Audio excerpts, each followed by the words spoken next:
Now, US President Donald Trump has said that his plan for a swift meeting with Russian leader Vladimir Putin was on hold because he does not want to waste a lot of time.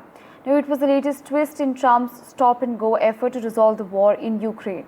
The decision to hold off the meeting in Budapest, Hungary, which Trump had announced last week, was made following a call on Monday between Secretary of State Marco Rubio and Russian Foreign Secretary Sergey Lavrov. Now, Trump's hesitancy will likely come as relief to European leaders who have accused Putin of stalling for time with diplomacy while trying to gain ground on the battlefield.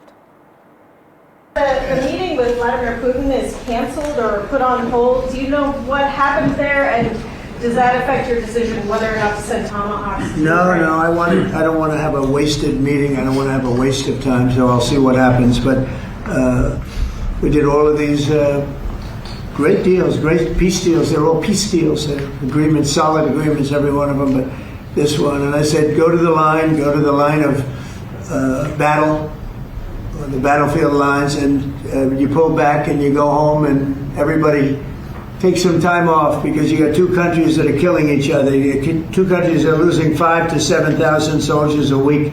So we'll see what happens. We haven't made a determination. Well, on this, my colleague Vishal Vivek joins us on the telecast. Now, Vishal, there seems to be a tiff going on, and of course, the US president has in fact called off talks with the Russian president. Walk us through the details. What exactly is happening? So this seems to be, in a line of flip-flops that Trump has, showcased in the last few weeks. He started off by saying that both the sides need to hold their ground and need to, freeze the lines, and the conflict needs to stop. And then he moved on to say that Ukraine needs to cede some territory to the Russian side.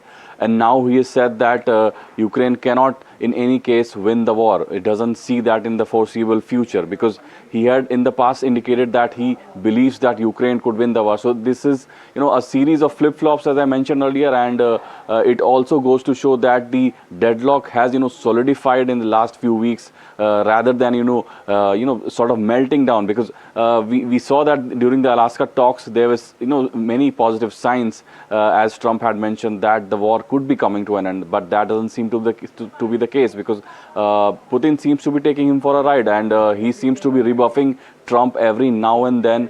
We've seen repeated attempts by the US administration to bring the war to an end, but that has not happened. And as I mentioned, it doesn't seem so in the near future. And on the other hand, the European leaders who also are trying to, play a background role in this conflict, they are, hoping that Trump will be on their side.